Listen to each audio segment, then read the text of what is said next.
That fresh produce stand there, that's a beauty. What do you listen to? My favorite murder podcast. Taggart and Torrance podcast. The produce stand. Fucking sexy.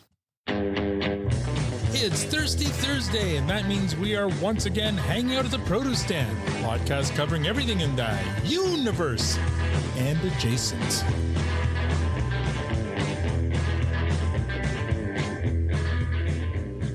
Now, I know what you're thinking. There are many other Letterkenny podcasts out there, but this one is about to rock 'em and sock 'em. Let's go! I'm Al, your host, and joining me in the room, as always, is lovely Tanya. And online, we have Squirrely Matt and the valuable Victor. Gentlemen and lady, how are you now? Good, and you? Not so bad. Thank you, Matt, for... I'm not used to that line of questioning. I know. This early on. Oh, we didn't have a guest, so I didn't play our unicorn. I didn't. We don't have a guest. It's just going to be the four of us tonight. It's an OG episode. I just realized that. Yeah. Well, I didn't realize it. I just heard you say it. Yeah, it's true. Normally there's 4 windows on my screen, and now there's not. What happened? I could go somewhere else. Nothing happened. I just wanted to just keep it the four of us for these episodes, just to keep things simple.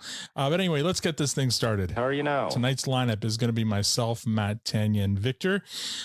Starting with me, let's see. It's been a couple of weeks since I guess we last met, although Matt, it's been longer with you. I can't even think about what's been going on, but today was a crazy day. Before I started recording, Tanya had mentioned both of the whole like sunlight until 9:30 really fucks us up because we just don't stop working. And Tanya literally stopped working around 9, and not because of the sunlight, but because she had shit to do and lost track of time. And I've been working on the script for tonight right up until we started recording. So it's been a long day for me. This past weekend, we had family over, like 18 people in the house for our daughter's confirmation. That was a lot of fun. It was a full house. And Victor, we watched Project Hail Mary. Nice. Yes. Enjoyed it very much. I really Don't spoil. I'm about 2/3 through it. So. Oh, yeah? And I'm quite enjoying it. Yes, it's a lot of fun. Is there a seat in a theater that you keep going back to? Excuse me. No, I have a feed. That's not the way to watch this movie. You got to. I understand that. I just didn't get it. I just didn't get out to the theater.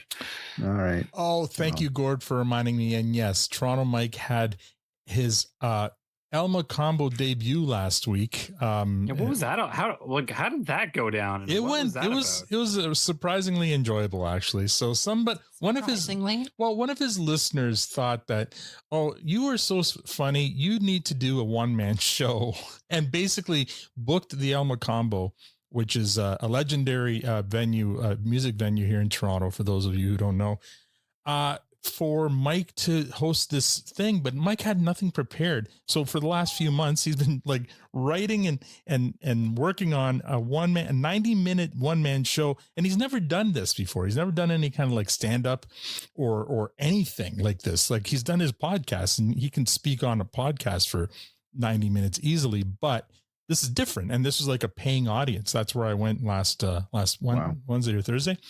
And so to his credit, he did it. He didn't say no. He stepped out of his comfort zone, and he did a good job. He did a decent job. He kept us entertained. I mean, it wasn't. So was it stand up, or was it him telling stories? It was him telling stories, and some of them were monologue. Amusing. Like it was kind of like, it wasn't quite Mike Birbiglia, but it was fun. It was fun. And yeah, I mean, the Elma Combo is an amazing venue, and he had the downstairs room, not the upstairs room. So the downstairs room was like more. And then he had a decent turnout and stuff. So, yeah, I think most people. So the Toronto Mike Tiger Blood Tour, is that what he's called? Yeah. No, he's his one and only show. It's funny what they do there, right? Like, they do it up so that anyone who plays there, I guess, gets kind of special treatment. Like, there are steps coming up from the bathrooms with the names of the different bands that have played there, like Steppenwolf and Rolling Stones and all these like legendary bands. But I feel like they leave one step that's kind of like they can change it according to what act's playing there, because Toronto Mike was there between Steppenwolf and Chaos. Like, he was, That's cool. he was on one of the rungs, and then they had this big like vinyl record thing with his logo in the middle, so people can do like a picture in front of it. So they do it up nice for whoever's playing there. And Mike did a great job, and it was fun to hang out with people and check that out. Matt, we haven't seen or heard from you in a while. How have you been, bud? Yeah. I don't know. I don't remember the last episode I was actually on. It's been interesting. I mean, I won't get into detail. I'll be honest. It's been a rough year. Just been some drama in the personal side that I've been coping with. I know I reached out to you one of the episodes. I was prepared to come on, and then I decided not to because mentally I was in no position to be on a mic that night. So I didn't know what I might have said, so I just decided to stay off.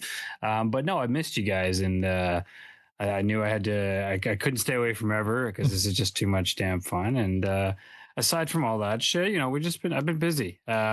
I'd say one of the biggest things that's been happening lately on my end is I think I've talked before, we have a tenant in our basement, but he's moving out. Oh. And he's a close friend of ours, and it's been great for a long time, but he's going on to new things, and we're happy for him. But now we're like, well, how do we need to supplement this income? And we've been battling between bringing in a new full-time renter or going down the Airbnb route and giving that a try, because it's a little more opportunity there if we play our cards right. But what that also means is the basement has never been fully completed for a proper rental, right? Like even the doors don't have full locks on them because it's just a friend. So it's never been a matter. So lately we've been scrambling to get all that ready.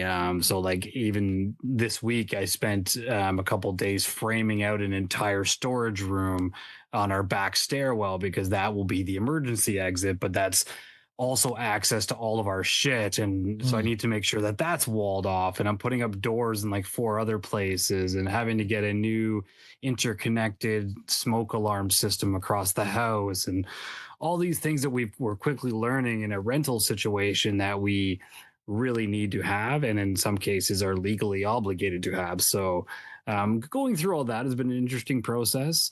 We're almost there, and we're kind of playing it out, but that's our plan. Is we're going to try the Airbnb thing for a bit, see if we can make the offset what we need. And then what it also gives us is that freedom to have that basement for when we do need it. Right. So, we haven't been able to use that space pretty much ever.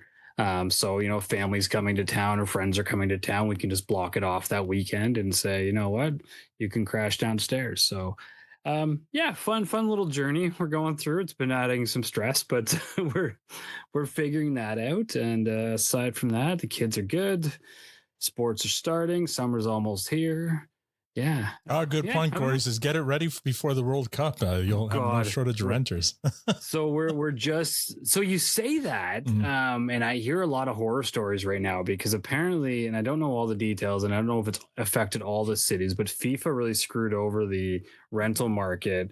If you read about this at all, apparently they blocked off like massive blocks of hotels and things like that in some of the major cities that they're hosting, and then out of nowhere canceled thousands of them. Right. So all these places that were in like assumed rented out, other places have now rented, but now their hotels are completely vacant, and the demand's not the same. So it's kind of screwed up the whole rental market. And then in our case, he's not leaving until the end of June. So we'll miss a couple of the games. Yeah. And we still need a bit of a turnover once he's gone to make sure that the place is ready. So we might catch the tail end. The only good thing is we are now off the new LRT, the new transit system that has opened up in Toronto. So that creates a much more desirable need in our area, because I'm not like there's a lot of stuff around me, but having that direct walking distance to major transit line definitely helps us out. So we'll see how it goes, but it'll be an interesting new chapter for us. And now your long lost cousin Jeff will have a place to stay whenever he's in town. This is true. This is true. You ain't wrong. So I will have an Airbnb in our soon future, I guess. I don't know. We'll see. It's going to be interesting. Yeah. That sounds super exciting. I can't wait to hear more about that, Matt. For me, it's been a whirlwind lately. As Alan mentioned, we had 18 people over for lunch on Sunday. And I took the I was very creative, and my daughter loves cherry blossoms. Oh my God. So I got into my head that we could make decorations and cut out cherry blossoms in different pink paper. And I think I made close to, I don't know, I'd say 800 maybe. It was an assembly line all week of her and Veronica cutting little tiny flowers out of cardboard or whatever, paper, really fancy paper. Yeah. To tape on the wall. Like it looks great, but man, the work involved in that was I think there were like 5 nights where I was up till 1 o'clock in the morning making these tiny little paper flowers. And so yeah, it was what do you do with them afterward? They're all on the wall currently. I use painter's tape and tape them to the wall so that they won't pull off my paint after. And yeah, they're just currently up as decorations. She loved it. She was just like, oh, it looked great. It turned out really well. She was in her glory. So yeah, it was a lot of fun. We had family stay with us during the time. I don't know if that looks so great, but anyways, yeah. It was a lot of work, but a lot of fun. And yeah. And then other than that, it's just been a whirlwind of work and more work. Listening to my son's stories of cool. school Wow. life. Yeah, that's pretty good. That's what it turned out. Yeah. Jesus. Those That's were all commitment. individually hand cut. Are you sharing? Yes. Yeah, they were there. It was a lot of work, but it was really rewarding at the end. It really Did the worked. family appreciate it? Everyone They did, yeah. yes. Everything really came out really well. We made our own centerpieces. Veronica loves crafts, and apparently, and I as do I. And yeah, we gave flowers away. I don't, but I got roped into cutting a few myself. Yeah, you anyway. were very grumpy. I was. I mean, you were. But wasn't yeah, my idea, and you guys still made me do it. because you need to participate in these types of things. Anyways, yeah, we had a lot of fun. But that's pretty much it. Like, there's not a whole lot of updates from my update. Okay, Victor. Wow. It's I don't know. It's really been busy work wise. Like today I've been literally on call since 7 a.m. And more of that tomorrow, unfortunately. But yeah, I don't know. I think last weekend was a long weekend, so there was some family stuff. We had, I thought we were going for my nephew's birthday. And so when we got there, I was making jokes about cakes and stuff like that and birthday presents. And then apparently I found out that, no, we're not there to celebrate his birthday. We're just happy that he's visiting from Calgary.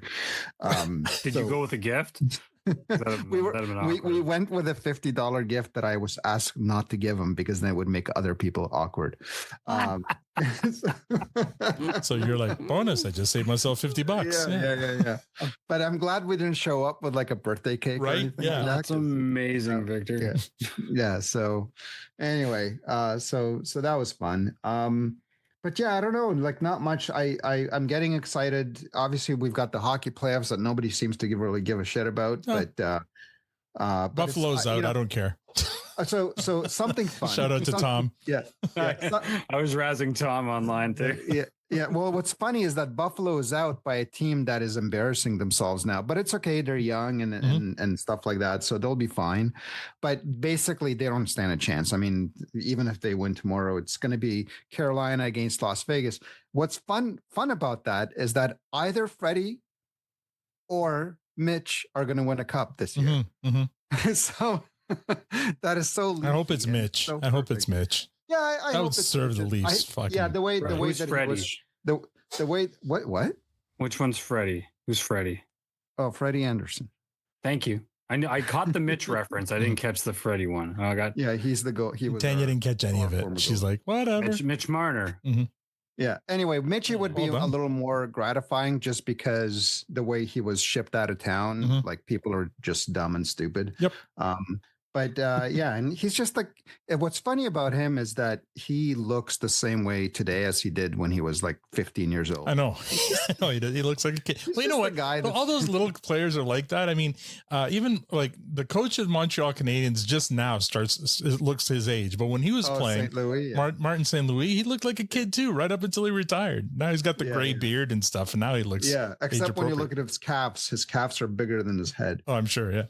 Yeah. Yeah. He's a crazy one. Victor, I'd like to offer you my condolences. A New Jersey great passed away today. Claude Lemieux. Are you serious? Oh, you didn't know that? I just saw that too, actually, right before. Wait, but he Tragic. would be really young. What happened? I think he was 61. That death by suicide. Are you serious? Yeah. Oh man. Yeah, it was. Oh my gosh. Yeah. You should have saved that for the news at the end of the show. No, I want to do it now so that we can move on. But yeah, that was tragic. You hate to sucks. Yeah, you hate to see that kind of news anytime. But yeah. No, he was one of my favorites. I know he was. Yeah. And I don't. Not everybody knows, but he was a Conn Smythe Trophy winner. For the first cup. I think it was the first cup that they won. He was their Conn Smythe winner, and he was like basically a rat kind of a player. He wasn't. Oh yeah, he was a Shoresy favorite for sure. I think he's been mentioned on Shoresy a few times for sure. Yeah, and not the Mario, Claude. Yeah. Well, that's too bad. And especially the surface. It's another. That's terrible. It's horrible. I'll have to look into that story. But on a brighter note, Supergirl, we're about to hit June, and June becomes the countdown to June 26th, which is the release date of this movie. It's getting a lot of weird vibes on the internet, so stay off the internet. But just, go and appreciate it. I'm sure it's going to be good. It's going to be a good movie, and just the weirdos are not going to like it. And the latest trailer for Lanterns is really exciting. So you go watch that, because that's going to be an awesome show. So people who like True Detective, it's basically like True Detective, except superheroes and Green Lanterns. I'm not going to lie. What's happening with DC right now is looking better and better all the time. I'm excited for Supergirl. I really like Superman, and I've never liked a Superman movie. Not even Christopher Reeves? Oh, no, man. That shit's so boring. God. Yeah, you know what? The nostalgia of it is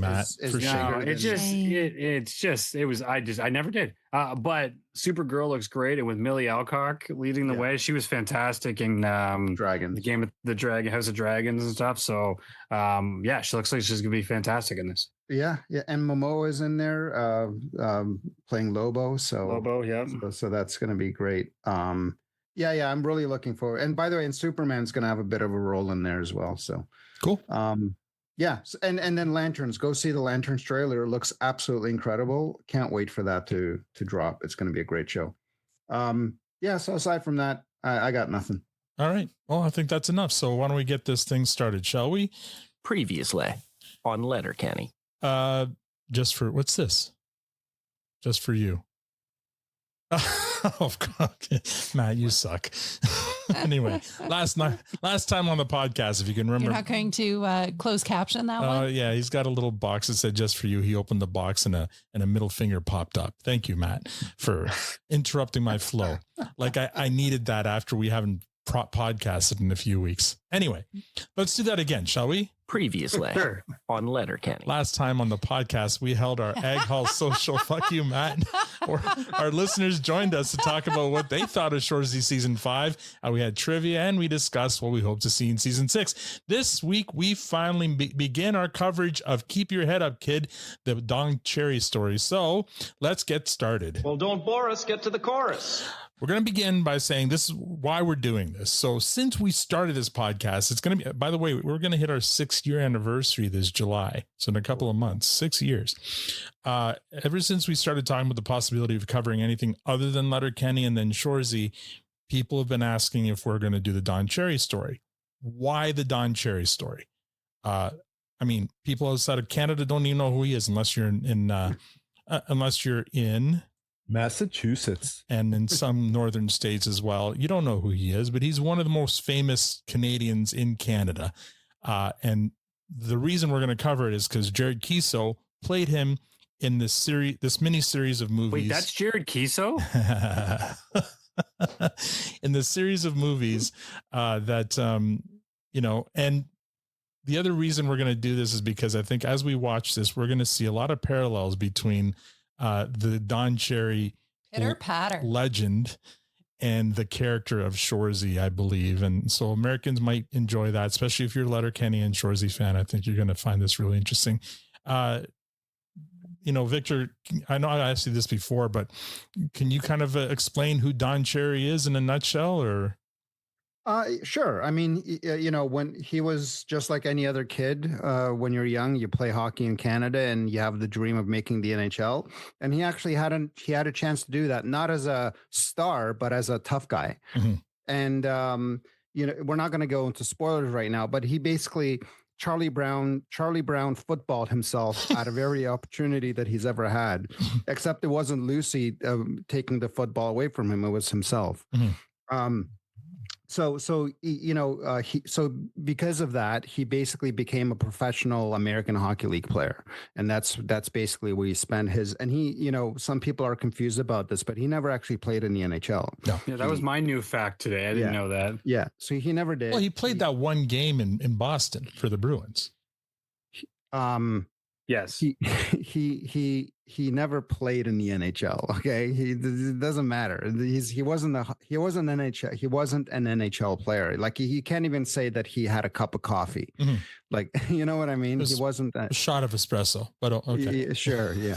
So anyway, but he was definitely, and this is not a spoiler because we'll get into it, but he was a coach in the NHL and a successful one. And then after the coaching career, he eventually ended up in broadcasting. And it's an interesting story about how he got there. And this is the tragedy of it all, and we'll get into the whole thing. Mm-hmm. The reason he got famous is not because he was a smart coach or whatever. That's maybe how he got the break, but it was for his controversy. It was for for his takes. He had a lot of interesting hot takes, and those hot takes started very much focused on hockey at the beginning of it. And as towards the end of the career, it went more and more into politics and to other areas where he really didn't belong. However, his employer continued to employ him specifically because he was a ratings magnet. Sure. Because people wanted to tune in and see what crazy things Don Cherry going to say and do this week. And the reality is, it was cinema, right? Like Hockey Night in Canada wasn't just a hockey game. It was a hockey game plus the first intermission. Right. That's what Hockey Night in Canada was. And everybody can still sing the song. Dun, da, da, da, da, dun, dun, dun, dun, dun, da, da, da, dun, right? Like it's ingrained in us. Mm-hmm. And when they canceled that show in a very tragic way, the way that it was done, it killed Hockey Night in Canada. Hockey Night in Canada, Saturday nights is just another game. That's all it is. It's not Hockey Night in Canada anymore because that was a staple from since I was a child till I was an adult. It was Coach's Corner. 20 years, I think, right? 20 plus years. Yeah, something like 20 that. 20 years. And Coach's Corner died. Hockey Night in Canada died. And nobody could give a flying fuck about the first intermission, to be honest. Mm-hmm. That's where people go to the fridge, they whatever. Yeah. Sorry, Elliot Friedman, you're a cool dude, but nobody cares, Mm-hmm. right? So it was just tragic the way he did it because they employed him for that. And then one random stupid thing that he said, they said, this is our line. And now people are calling in, they're angry. So we're going to use this as the opportunity to fire. Just don't renew him. Don't renew him. Let the contract run out and don't bring him back. Mm-hmm. But don't fire him for the thing that you hired him for, or for you know what I mean? It's just such a dumb way to do it. And he says the same stuff that some of our parents say, you know what I mean? Like it's just it was like watching your grandfather or your old uncle on TV for 10 minutes every Saturday night. Yeah. And they made him a villain, and it's just tragic. Like he's just like, leave him alone. He's fine, whatever. And I know people will disagree with me, just like with the Gretzky. He made himself a villain. They didn't make him a villain. And I would argue it wasn't the one thing he said. He said many things over 20 years. Yeah. It was just the last thing he said. No, Al, I agree with you, but he was employed for that reason. That's why they kept bringing him back. Yeah. And then they used that against him. And it's just, and then, his best friend didn't do anything to defend him. And like, Ron McLean didn't need the money. Who cares? Who cares if they fire you too? Just stand up for your friend. You've been doing this with him. You don't have to agree with what he said, but stand up for him. If the company that is basically hiring him to do that, and then one day decides to turn on him, just stand up for him. Hey, he's just doing what you paid him to do. Yeah. And now you're turning on him. So if you're going to fire him, I'm walking too. That would have been the upfront thing to do. And I know a lot of people will disagree with me, and that's fine. Yeah. But that's where I do. stand. I do disagree. I mean, Ron McLean is still on TV. He's still a great broadcaster. And why should he take a bullet because his friend wanted to shoot himself in the foot? I don't, because the CBC is not somebody you should just put to the side. They're the ones responsible for it all. Yeah. They hired Cherry to do exactly what he was doing. Is he still alive? Yeah, he's still alive. Yeah. He just finished. 92. He was podcasting. Is he 92? He was podcasting for a while there. Actually, his last podcast was earlier this year, I believe. Yeah. But he was podcasting after he left CBC. He continued with a podcast with his son, I think Tim, producing it and stuff. And Tim figures heavily into this movie, into the story. He wrote the stories. So, did he? Yeah, we're gonna get into it. There's a writing partner there, but Tim is definitely. It's written in his thought. So when we watch this, and like I said, like Victor said, Don Cherry was on TV for 20 years, and I'll disagree with you in one thing. I don't think he was hired just for his controversial takes. I think he was hired because he was a great storyteller. Yeah, they kept him for that reason. They maybe kept him for his controversial, but when they first hired him, he told great stories. And this movie here, these movies that we're going to comment on, I mean, a lot of the stories in these movies, I remember hearing him tell on Hockey Night in Canada, like over and over and over again, all the legendary Eddie Shore stories and stuff like that. So we'll get to that. But anyway, yeah. So in case that didn't just further cloud what Don Cherry is and why they made a movie on his life, or 4 movies on his life. That's why. And sorry, and both of these movies just were made before before he was firing happened. Yeah. And I was going to ask, at what point were these movies? Where was he in his career when these movies were created? Yeah, he hadn't been fired from the CBC yet, so he was already controversial. Yeah, he was already controversial. He was making. Was he already on Saturday night? Yeah, he was on CBC. He was on Hockey Night in Canada still. Yeah, he was on there already. Yeah, what's funny about like something you've already said that would never even occurred to me until you just said it out was that most Americans may not even know who Don Cherry is. Mm-hmm. Because you're right, like obviously not a big sports guy here, but in terms of Canadian names, if I'm listing like 5 to 10 famous Canadians, he is absolutely on that list of people that I know, that I recognize, and even like, not that I watched hockey, but I absolutely watch the Rock'em Sock'em videos that came out every year, because those are just some fucking blast to watch, right? So I still have the video cassettes from do you? It's amazing presents and stuff. Yeah. So he is very synonymous with Canadian culture. Love him or hate him. So it wouldn't even have occurred to me that people didn't realize how big he was to us. Folks in like hockey fans in Boston and maybe Rochester, New York, and certain parts like northeastern states might still know who he is, but yeah, for the most part, he was most famous in Canada. Loud, big collars, bright ties. Oh my God! Yeah, his jackets suits were tailored from fabric that he would buy at a curtain store, like at Fabricland or whatever. Yeah, he had some of the craziest outfits you could imagine on TV. But weren't the hockey games also aired in the States? Like, wouldn't they have seen? But they wouldn't have seen hockey. Like not CBC. Not CBC. They watch it on Fox or NBC in the US, right? So they wouldn't see Coach's Corner. I didn't know that. Yeah, they wouldn't watch Coach's Corner in the US. They'd have their own American. I thought that was streamed for everybody. No. I thought that was part of the hockey. That's my ignorance too. I just assumed that everyone knew who he was. Everybody, he's on my TV every Saturday night. He was on, so I figured it was part of the show. Yeah. Huh. All right, so let's get started. So can everybody now see who he is? Like, can I mean, his podcast is on YouTube. Anyone can watch it. I mean, the Hockey Night in Canada, like, are those episodes somewhere for people to... Oh, Coach, you mean Coach's Corner? Coach's Corner, yeah. So Jeff says American hockey fans know him because he was featured heavily during the Stanley Cup playoffs. So there might have been, during the play. Again, if you're a hockey fan, yes, you'll know who Don Cherry is. if you're a typical American, you may if you don't even know what NHL is, right? You won't know who Don Cherry is. You're not going to know who. But if you're a fan of Shoresy, you might have an idea because he's also mentioned a few times in Shoresy, and as we're going to learn, lots of stuff from the universe is mentioned and is influenced by Don Cherry and Shoresy. But wasn't the movie? So the movie was available to everyone. Yeah, and it's right now. It's actually not even available in Canada, but in the U.S., people can watch it on Amazon apparently. But it was filmed in the U.S., wasn't it? No, it was shot here. Was it? Yeah, it was shot here.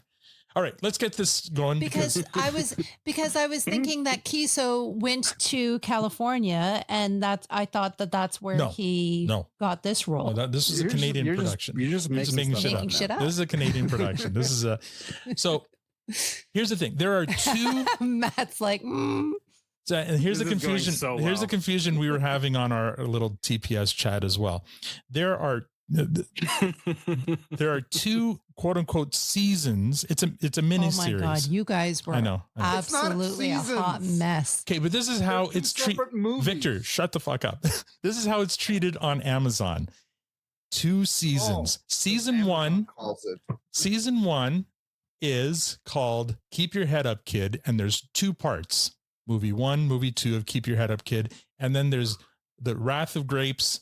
That's season 2, and there's a part 1 and 2. What we're going to do tonight is we're going to talk about part 1 of that first season, and only the first half of part 1, even though I wanted to do the whole thing, but I ran out of time. So we're only doing the first half of that. And next month, we're going to do Godfather season 1 and Godfather season 2. But only the first half. I'm sorry, what are we doing now?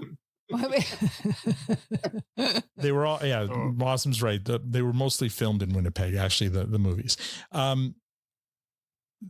The film, as I mentioned, was written by Tim Cherry, and that's Don Cherry's son. So the scripts were written by his son. I didn't know that.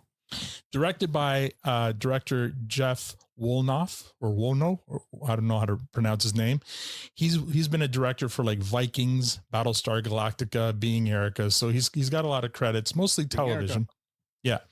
And there's a very vintage, look to this movie. So these movies. So let's get started. Here we go.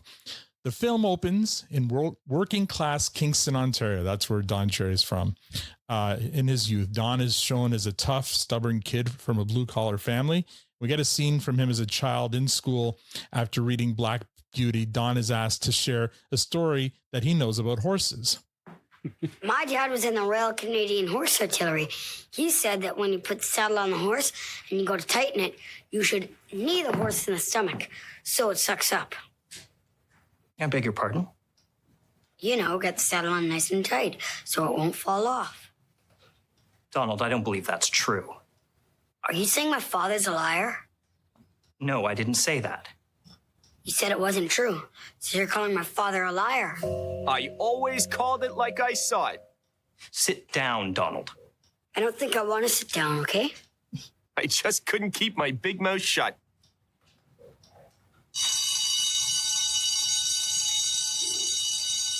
Mr. Cherry, principal's office. Everyone else, class dismissed. My father taught me never back down from a fight. All right. Instead of the way we usually do, where we have hold our comments to the end, because we're not rating this half or whatever, we can talk after these scenes.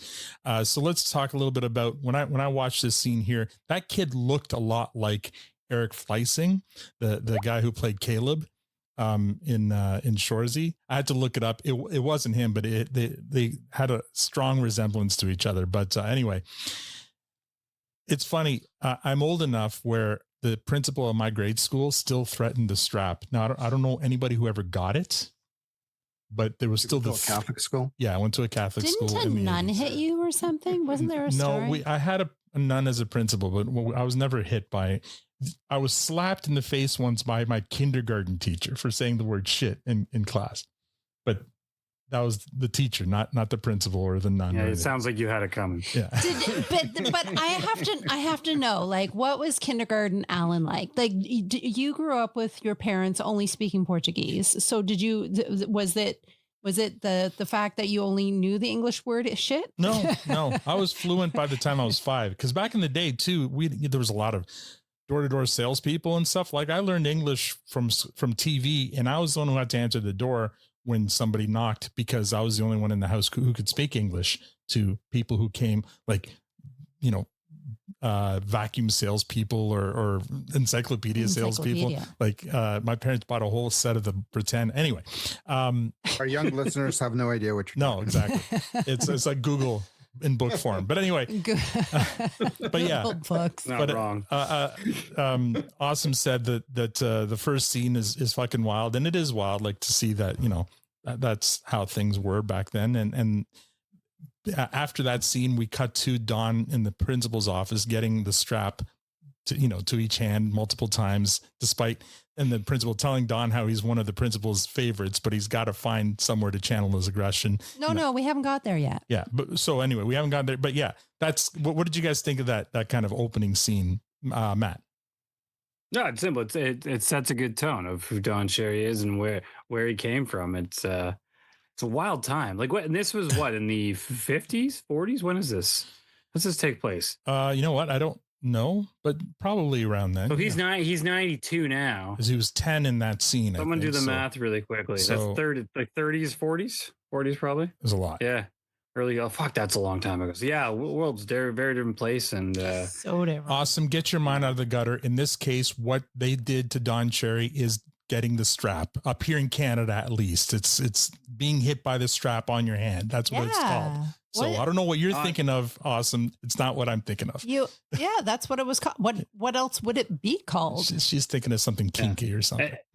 The other thing I really like is it set the tone right away for the narration. And I don't always love narration, but it really fits well into this series. Yeah. So his voice coming in and just calling that out like he saw it, I'm like, all right, here we go. And Keeso's impression of Don Cherry's is pretty spot on. It's pretty good. Yeah, he's got that tone and that cadence just like him. So I appreciated it out of the gate. At one point, I needed to ask, like, who is it Don that's doing it at the narrative, or is it Keeso? No, it's Keeso. Yeah. Yeah, he did a great job. That would have been something if they got Don Cherry to actually do the narrative. He could have too. Like back, especially when this movie first came out, Don was still, capable of doing his own voiceovers. I love the reference, never back down from a fight, and then fast forward to Letterkenny. Yeah. And that Wayne never backed down from a fight. And that was kind of the premise of. Oh, we're going to see a lot of that throughout. Yeah. I think you're getting an origin story here, Tanya. So yes. Victor, what did you think of that scene? Yeah, it was good. It reminds me of Soviet Union. I was waiting for that. Yeah. What do they call get this strap over there? Pass me the AK. Yeah, it was probably more subtle. Go for a walk out that window. Yeah. 10 paces. Yeah. Should I remind you about the Russian Winnie the Pooh? Man. Oh, yeah, that's right.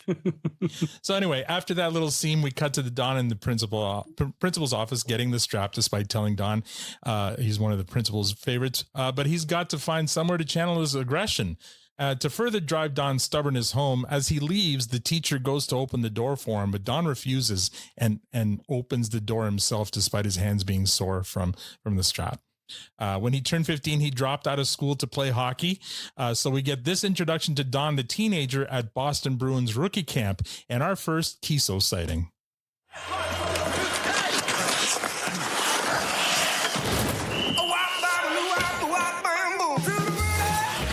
After 4 seasons in the juniors and the Memorial Cup, the Bruins sent me to play for the Hershey Bears in the American Hockey League.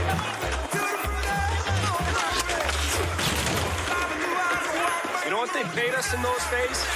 $2,500 a year. But I'll tell you, I'd have played for free. I had a good rookie season.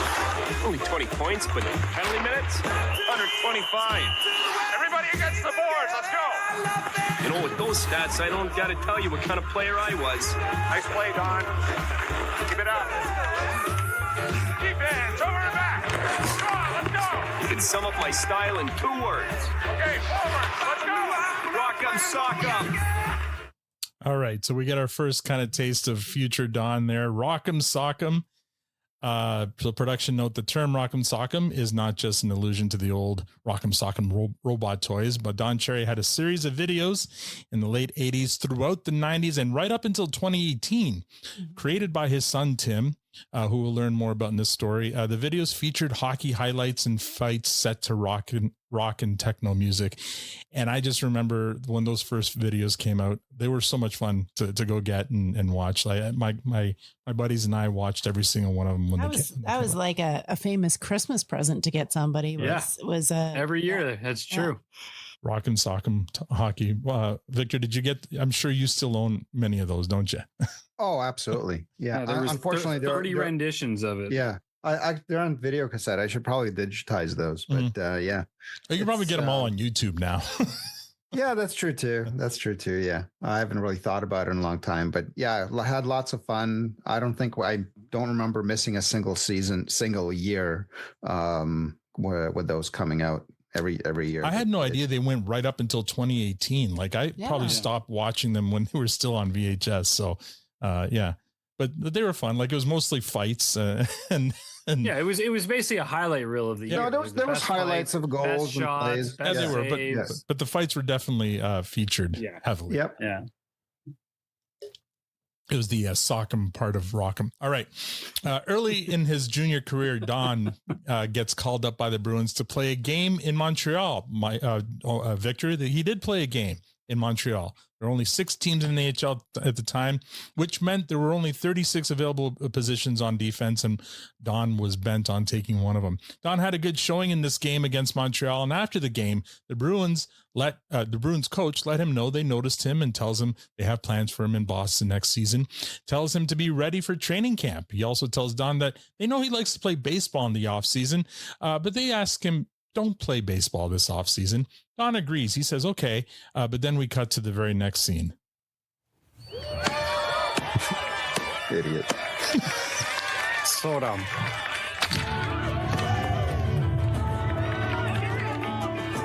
And for those of you listening, I got it. I know what you're asking, and I can't give you an answer. I don't know why I did it, but the hockey gods weren't happy, and they made me pay.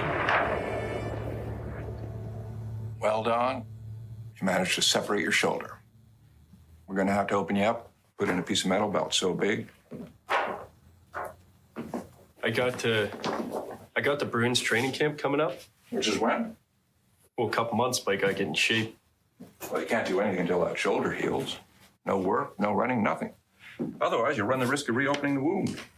No, the doctor was trying to help, but he didn't know nothing about hockey. all right, those who are listening and not watching that video, Don was playing baseball. He was in the outfield. Somebody hit a pop fly. Don went and dove for the ball and separated his shoulder. And that's we'll find out whether that hurt his chances in Boston Bruin training camp the next season. But I love how it cut as soon as he says okay to not playing baseball, they cut right to the game where he injures himself. Victor, what do you think of that? Yeah, I mean, this is I guess the first Charlie Brown football scene, right? It's like you have your chance to make it, and you're probably not going to get another chance, and you basically went and done that. Mm-hmm. Just at least wait until you're in the league, till you start doing stupid things like Jack Hughes, who injures himself eating steak. But to do that. What? Yeah, Jack Hughes got injured eating steak this year. He was gone for, I think, injure themselves eating steak.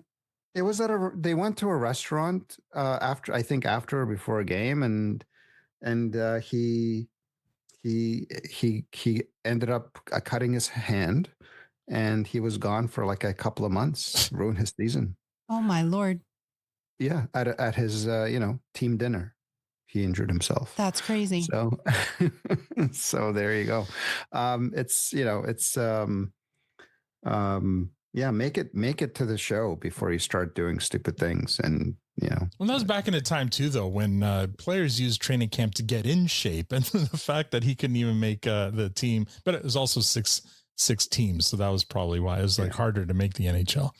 Yeah. The pop-up baseball reminded me of our first trip to Sudbury when Victor almost got killed. Yeah. Oh yeah.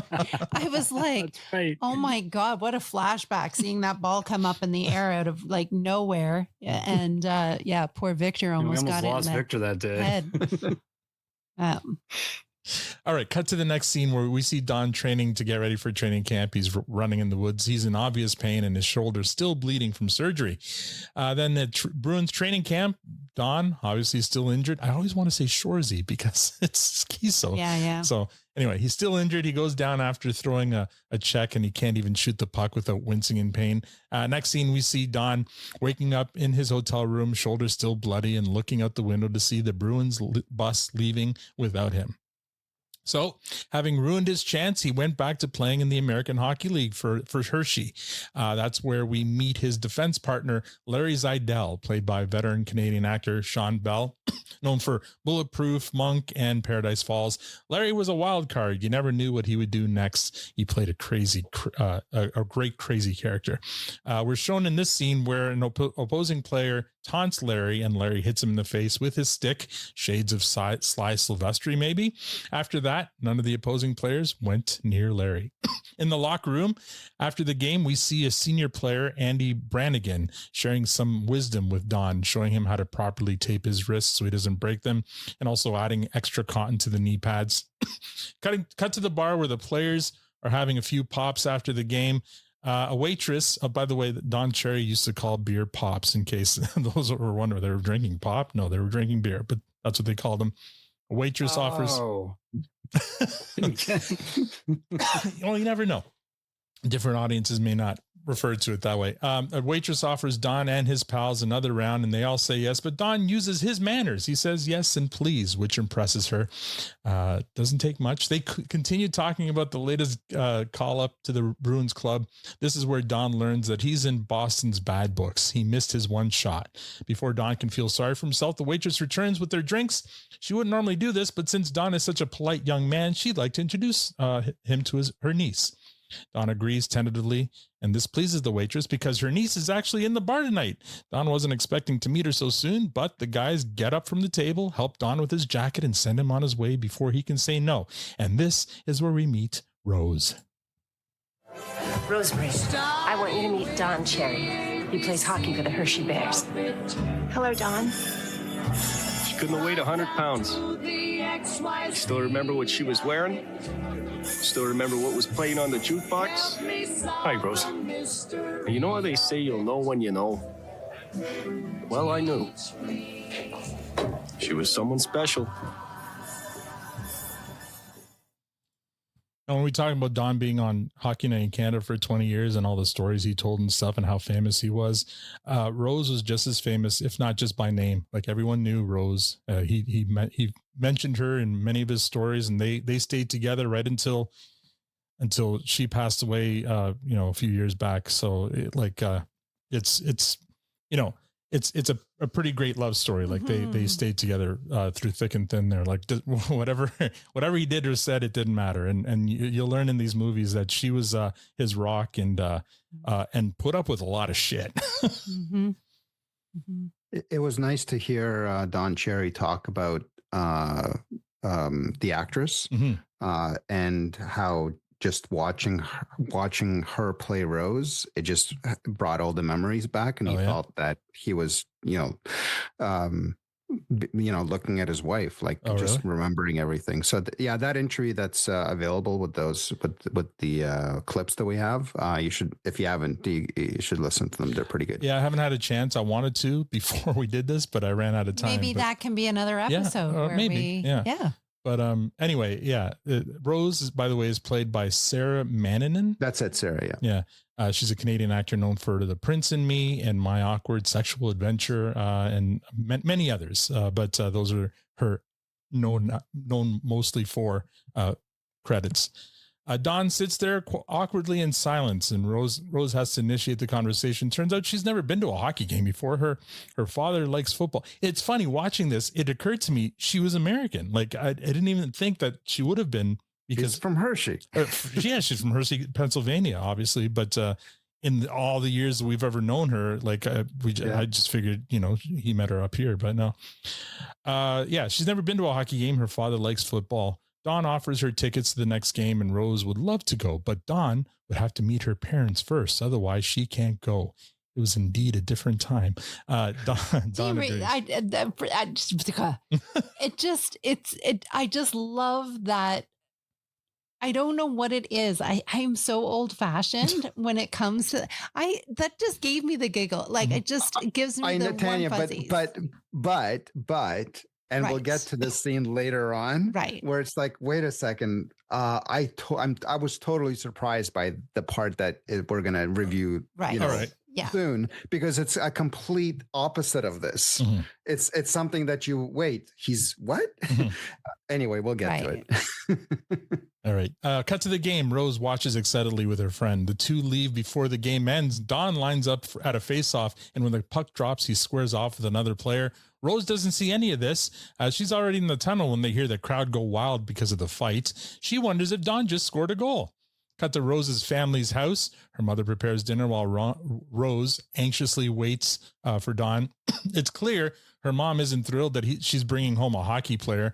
Rose's father reassures the mother their niece wouldn't introduce Rose to some barbarian. And just then the doorbell rings. The parents answer and are greeted by Dawn sporting a cut lip and a shiner from his fight. Cut to the dinner table. Everyone's eating quietly. Rose's mother eyes Dawn suspiciously. And finally, her father breaks the silence. That's quite a shiner you got there. Yeah. And a big cut, too. Yes, I know. Thanks. So, how many stitches is that? Oh, that one's 6. I think this one's only 2. Did you get hit with a puck? No, sir. A stick? Nope. How'd you get in there? Well, I forgot to duck. Hey? Donna, you're bleeding. Oh. So, you were fighting? Yes, ma'am. It, happens. How come you fight? You get mad? Well, no, I didn't get mad. Guess some guy was just looking for trouble and he found it.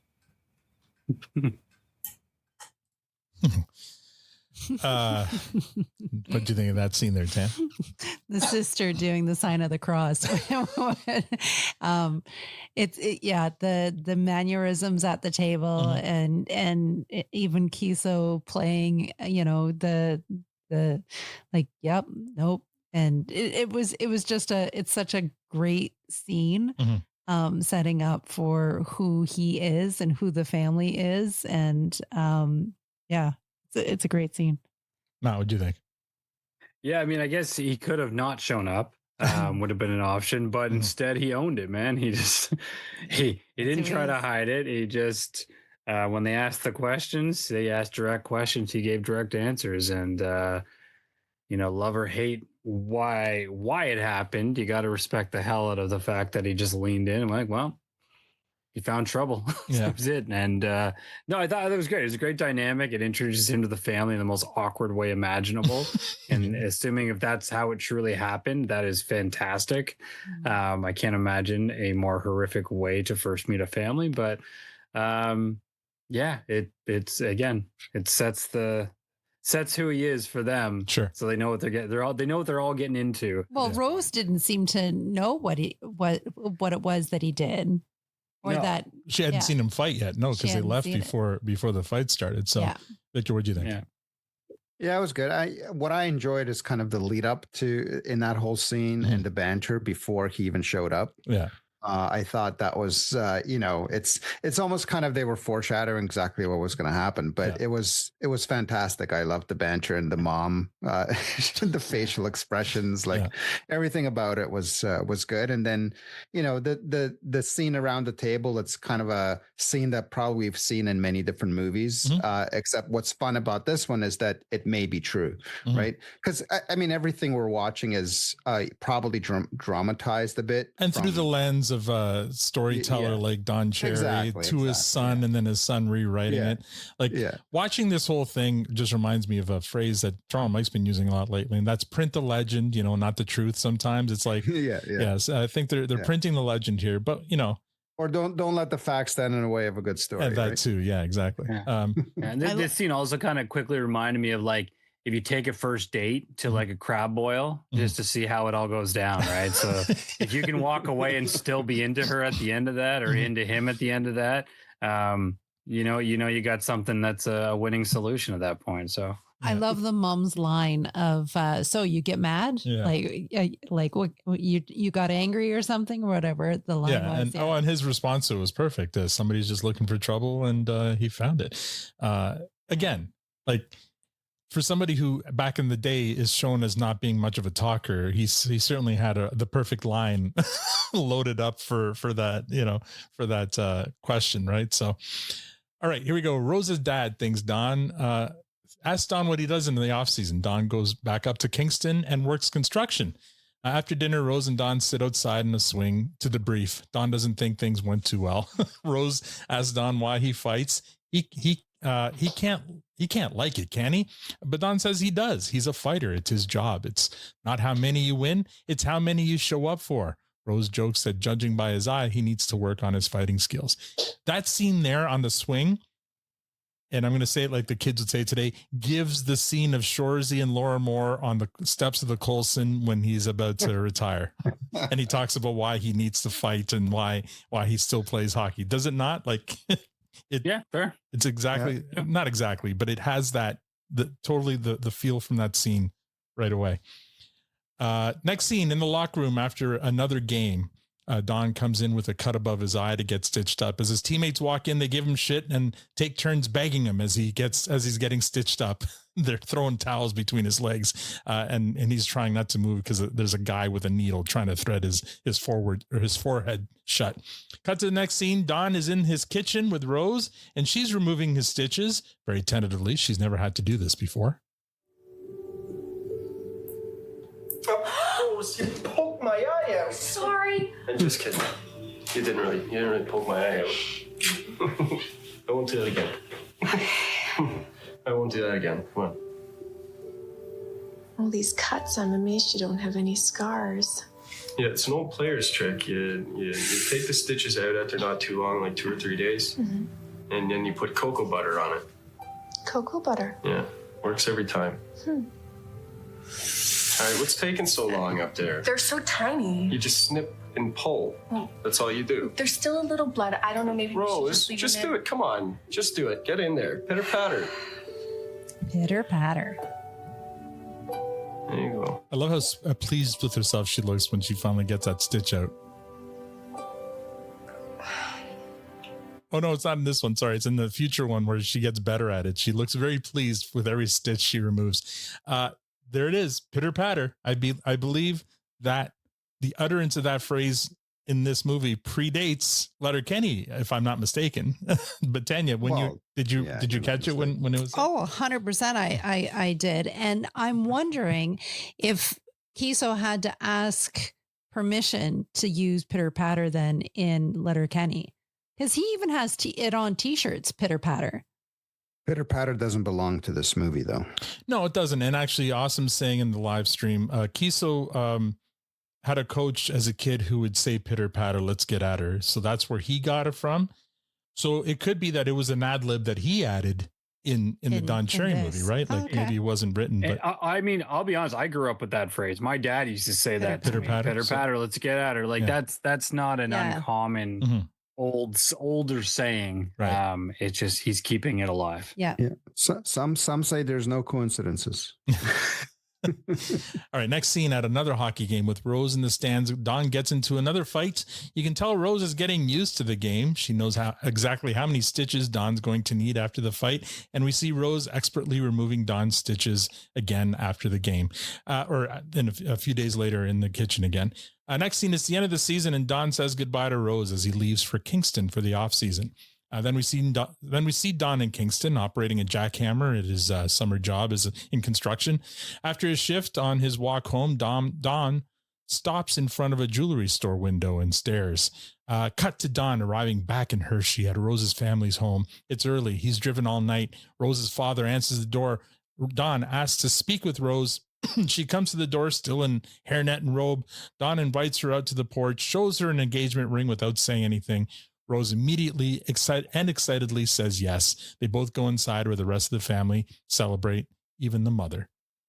Next scene, we get a montage set to Rockin' Robin. By the way, the soundtrack in this series, nothing but, 1950s bangers. Like it was nothing but really well-known songs. I wonder how much money they spent on the soundtrack. We get a montage set to Rockin' Robin showing Rose getting used to being a player's wife. First in the bar having drinks with the players after the game. Then we jump forward in time to a baby shower for their first daughter named Cindy. Rose at the table with Cindy, her mom, and the hockey wives while the players are in the other room toasting beers. And then the team leaving on road trips on the bus while the wives and children wave goodbye. In the NHL, they travel all day by bus and play at night. Don tells a story of how it was his brilliant idea to hang a bag of beers out the bus window to keep them ice cold.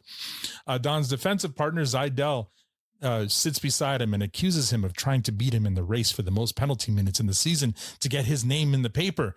They arrive at Springfield for the game, and that's where we first meet Eddie Shore, played by Stephen McHattie, a veteran Canadian actor known for The Fountain, Shoot 'Em Up, and Watchmen. And here is Eddie Shore. Mr. Brunswick, you go down to your knees too much. Now this. Now. Yeah. This will help you. Stay on your feet.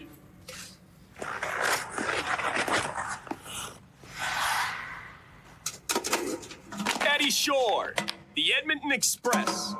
Fractured his hip. All right, Mr. Brunswick. Fractured his back and broke his nose 14 times. One of the greatest players in the history of hockey turned out to be one of the most feared owners. Stay up.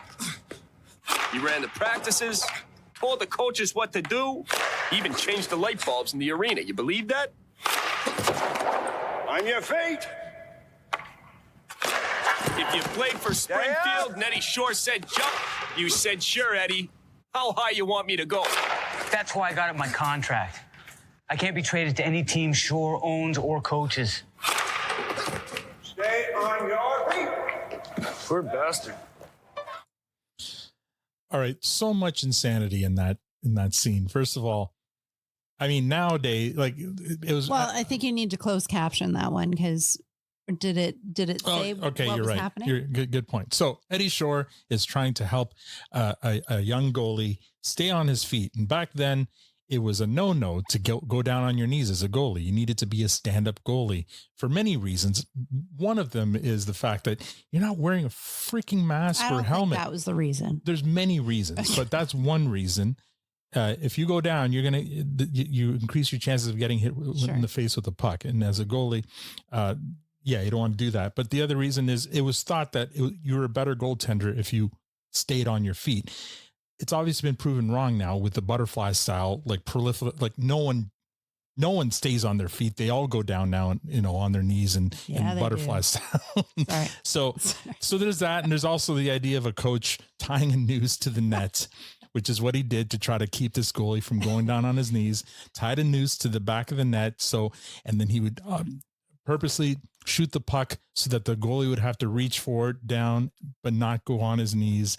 And if he did, he'd basically hang himself and have to pop back up so he doesn't, hang himself. Anyway, it's such a crazy, but it's funny though, because, and I mentioned this, like in the 20 years Don Cherry was doing Coach's Corner, I've probably heard that story spoken to, many, many times, and then seeing in movie form.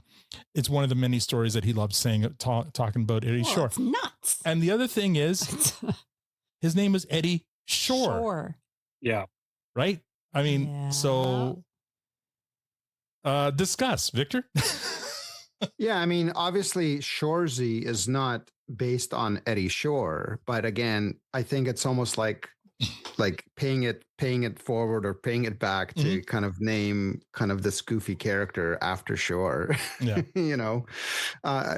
Like all the dots are connecting, and who knows what was kind of going through Keeso's head in development of Shoresy and Letterkenny. But this he's clearly, and as we'll continue to discuss and review the movie, the character of Shoresy is the origin story has got to be Don Cherry.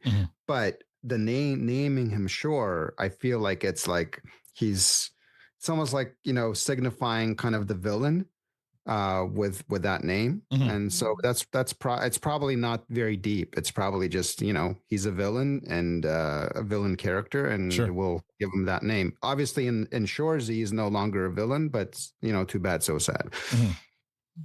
But he's go on, Matt. Well, I was just going to add a bit to that. I mean, like, and we think, we obviously don't know the whole timeline, but like Shoresy first was introduced in Letterkenny, and at that point, perhaps may not have had intentions on building a spin-off series from day one, right? So in Letterkenny, he's absolutely just like the biggest piece of shit in hockey, right? And Eddie Shore is absolutely portrayed as the biggest piece of shit, yeah. Right? So... like, I think it's not a far stretch by any means. I think that's where he's like, who's the biggest piece of shit? Well, it was Eddie Shore. I'm calling this guy Shoresy. And now they go, now we got to make a show about him. So we got to flip the script a bit. But it was fucking, that's ruthless, man. by any scale.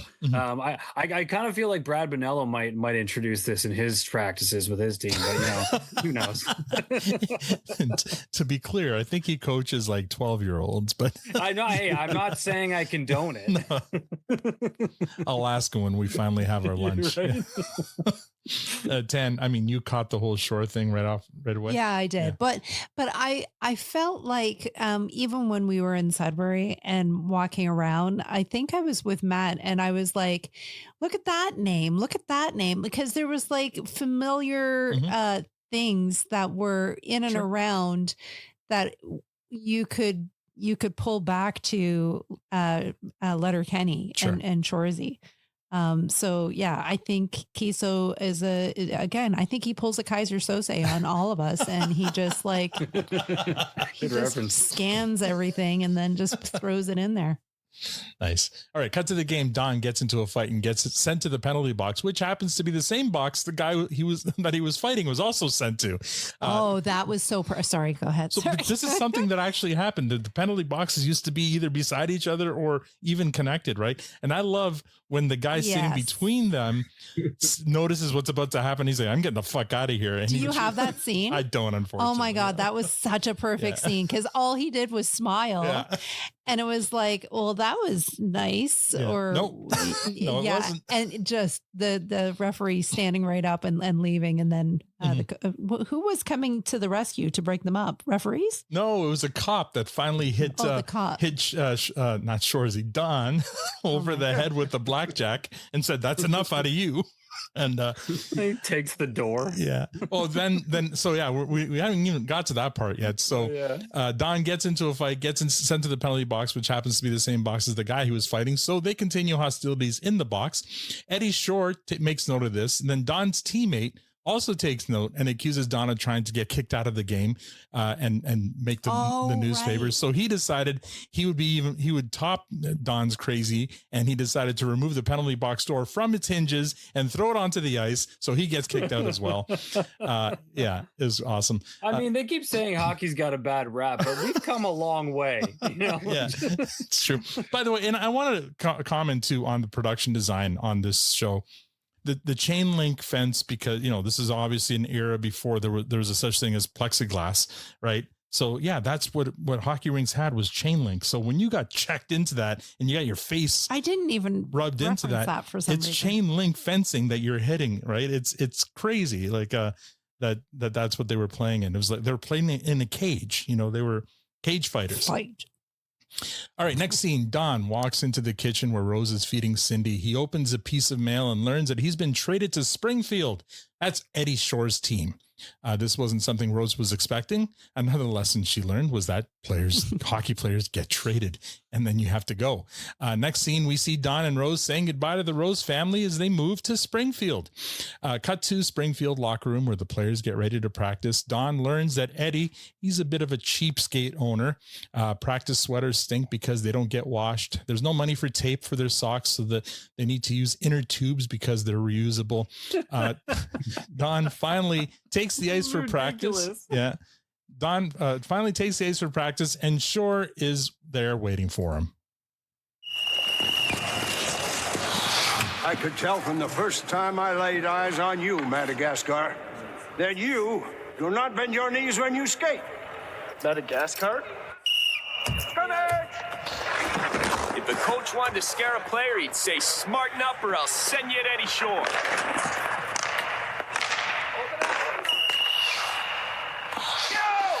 Mr. Cherry, bend your knees!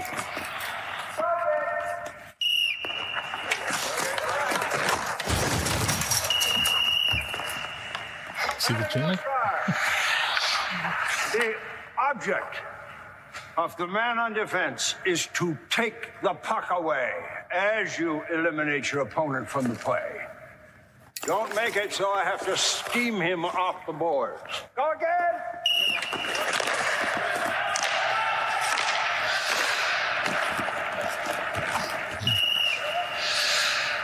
Madagascar! In most hockey players' hands, a hockey stick is a scientific tool. In yours, it's a blunt instrument. 2-on-1s. Okay, a couple of observations for this. First of all, again, I'm going to use young people's parlance here. This scene gives the whole scene in The Simpsons where who was it? Burns, who's coaching the baseball team, keeps on yelling at Ozzy, Daryl Strawberry to shave his sideburns, and he's like, I did shave him, and every time you see him, he's like, his sideburns are shorter and shorter up to the point where like the whole side of his head shaved. I told you to shave your sideburns, and he's like, I did. Like what? Anyway, that's what I got from that scene. The other thing, though, I think watching that is looking at how the hockey is shot. Obviously, those are all actual players, in those acting roles. They're not saying anything, but they're able to shoot the players like full, top to bottom without having to cut because they're actual players. So I feel like that might be something that, Jared borrowed for Shoresy as well. Victor, what do you think of the scene? Yeah, it was great. We're, finally getting introduced to Shore, the character, right? Yeah. Instead of just looking at him from the sidelines of what he's doing to somebody else, now he's interacting directly with Cherry, and we're getting the Madagascar. So at this point, we're wondering what does he mean by that. We find that out later, but yeah, I mean, he's presenting himself as a real piece of shit, and he's doing a fantastic job. Matt, did you catch that that Simpsons reference? No, well, when you said it, I get what you're saying. I didn't catch it in the moment. I mean, just meeting Shore in this whole scene is like the Madagascar thing was cracking me right up. As I keep talking about the filming of this too, the only thing I kept telling myself the whole time, because like, let's not kid ourselves, Canadian content often has that look. The budget's not there, but this whole movie or miniseries or whatever, up until now, and I'm assuming it's going to continue, feels like one gigantic Canadian heritage moment. Right? It's got that look, doesn't it? It's got that. Oh my God. Like I keep waiting for the border to appear. Oh my God. Like if it was there the whole time. Yeah. So the color grading will change as the as we move decades, but they've done an absolutely incredible job color grading it to the times. The set decoration, everything. It's the production design I think has been really, really top notch. Tan, what do you think? It's the hockey. It's like it's full out players, running the lines and skating. And it just reminds me of what Keeso said, that he was going to make himself a hockey show. And have hockey players, not actors, playing hockey and bringing us the real deal. And this just, goes back to hockey, just pure, like, running the lines. Like, it's not that I'm a lover of sports or whatever, but it has that kind of nostalgia. Yeah. All right. During one of Shore's many sessions of berating Don's skating, Don notices a player skating backwards towards Shore. He doesn't warn him. He simply steps out of the way and watches as Shore gets leveled by the other player and falls on his face. This puts Don on the Black Aces, which were players in Shore's doghouse. Next scene, Rose bathes Cindy in the kitchen sink while listening to the game on the radio. Don gets hurt during a play. Rose is concerned at first, but then she's startled by a mouse scurrying past her. After the game, Don removes his sock, revealing a very broken little toe, or as Victor would call it, a pinky. No, he would call it a toe finger. A toe finger, yes. Finger toe. Finger toe, right. Whatever. Shore orders Don to repeat practice to come to practice the next day. He knows how to cure a broken toe. Don arrives home limping. Rose asks Don to put out a trap for the mouse. He doesn't. Then he does, and then barely gets to bed before he hears the trap snap. Don empties the trap into a jar and resets it, only to hear it snap almost immediately after. The game of trap and mouse continues all night until the jar is full of dead mice the next morning. Don's exhausted, but shows up for practice and to have his broken toe healed by Shore. A trainer brings in 2 buckets of water, one hot, the other with ice water. Shore orders Don to dip his foot in the hot water. Reluctantly, Don obeys. You can tell it's very painful. Then Shore orders Don to switch to the cold water. He does this. This happens a couple more times before Don finally springs to his feet and walks away saying, "It's a miracle, Shore. It works every time." Cut to Don gingerly putting on his skates. Of course, his little toe is still broken. Next scene, while Don complains about Shore to Rose as she removes his stitches, they get a phone call from Shore inviting them down to the rink. All the players and their wives have been invited. Rosie wonders, is it a little party? It isn't.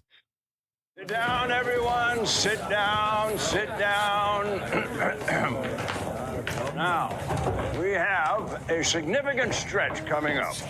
We need to win these next few games to stay in the hunt for first place. Now, ladies and gentlemen, I don't have to tell you that our play lately has been substandard. And I think I know why. You women have been giving these players too much sex. And I want it to stop now! And you, O'Connor, the idea that you could get married just before the season, is it any wonder you're playing like you have no legs?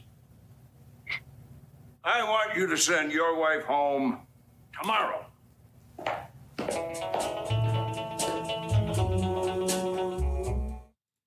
All Shore needed to say there was, "You've already played a period between the sheets." Like, I was waiting for that to happen, right? But once again, another kind of definite connection there. I mean, it's a connection. It's part of the whole lore of hockey, right? Like, well, sports in general, yeah, you're right. Very common. Like, before a big game, you're not supposed to have sex or whatever, right? Yeah. But the fact that Shore would have the audacity to not only forbid his players from or demand the players' wives to not give the players sex. I just love that. But also demand the newlyweds. Individually called them all and said, "Hey, come on down." Yeah. And then, assuming this story actually happened, this is like, this would be a core memory the rest of my life. Like, the day my coach called me in, and I'd be telling this tale like Don Cherry forever. Yeah. Victor, what do you think? I guess I missed an opportunity during our one-on-ones and year-end reviews to, say, Al, you haven't been concentrating. Your performance has not been up to par. Victor, if you had never done that, I dare say your career trajectory would have been much different than what it's become. Oh my God. Oh man, no, that was I loved that nobody had a clue as to why they were there, and then when he said what he said, just the expressions on the women's faces, was appalled. priceless. They were all appalled. The guys were smirking because nothing Shore does or says surprises them anymore, except the newlywed who's been told to send his wife home. And you can tell, like, nobody had a clue what to say. Like, what would you say in that scenario? Oh, what could you say? Exactly what was said. You just sit there in silence, stunned silence. So this scene reminds me so much of my father. Oh, man. Do you know why? Do you know what I'm talking about? I think I know why. Yeah. So my dad made a joke about sex at our wedding during his speech. Attaboy. Sorry to hear that. Which is so, but just this guy's mannerisms, how he just barks out his idea, and that's how it is, and that's how my father is. Like that's exactly how he would, you know, get his point across, and would just be like, oh my, I don't even know what you can't say these things. But anyways, it's definitely a different time. You can say whatever the fuck you wanted to with no consequence. Yeah. All right. The players meet up at the bar after the meeting to complain about Shore, but we find out later the player who was ordered to send his new wife home did what he was told, and they still lost their next 4 games in a row anyway. We jump to the beginning of year 5. Don is happy. That didn't work. No, it didn't work. It was shocking, right? We jump to the beginning of year 5. Don is happy because the Indians have a new coach, Punch Imlach, played by Craig Eldridge, known for the long kiss goodnight and the tuxedo. Don credits Punch as the greatest coach he's ever played for.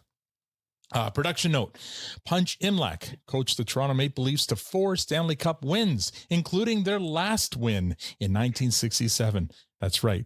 He is a Toronto legend for being the last one to actually coach him. And what year? 67 was the last. 67. And I believe Punch came back to coach again in the early 80s or late 70s or whatever, but he didn't have the. Is he still around? No, he's long gone. Right up there with Buzz Aldrin, who came after. That's so crazy that it's been that long. Are we the longest running team that has not? Well, won? apart from some teams that have never won. I mean, there's the Canucks who won as the Millionaires, I think 1902 or something stupid like that, but that doesn't count. No. All right. Shore is about to berate Don for not bending his knees when he skates, when Punch interrupts him. And by the way, the guy's name's Punch. Like, I know it's his nickname, but anyway, Punch interrupts him. Punch. And lets Shore know that he's the coach. So if he's got something to say to his players, he needs to say it to Punch. This obviously doesn't make Shore very happy, but since most of his players are the property of the Boston Bruins, and that's who hired Punch to coach the team, then he's in charge. So Shore begrudgingly gives in. Next scene we get is this great interaction between Punch and Don negotiating his next contract. Your contract for this year, Donald. Wait, you're not going to negotiate? What, you going to pay me more? No. And what's the point? Yeah. Don, I'm going to make it to the NHL, and I think you can too. You've got something. All right, Punch.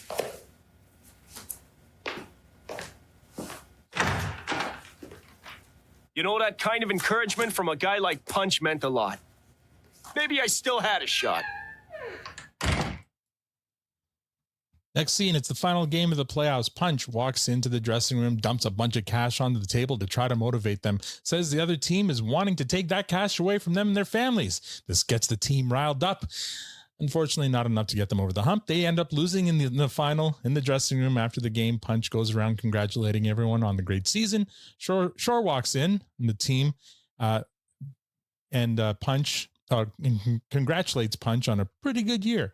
Punch doesn't come back the next season, though. Instead, Pat Egan becomes their new coach, played by Robert Hochelack, known for Capote and Perfect Sisters. Unfortunately, Egan is completely in Shore's pocket, and things go back to Shore terrorizing the players, including Don. Egan informs Don he's not dressing for the next game. The team loses their next game, and Shore suspends Don for indifferent play, even though he didn't even play in the game.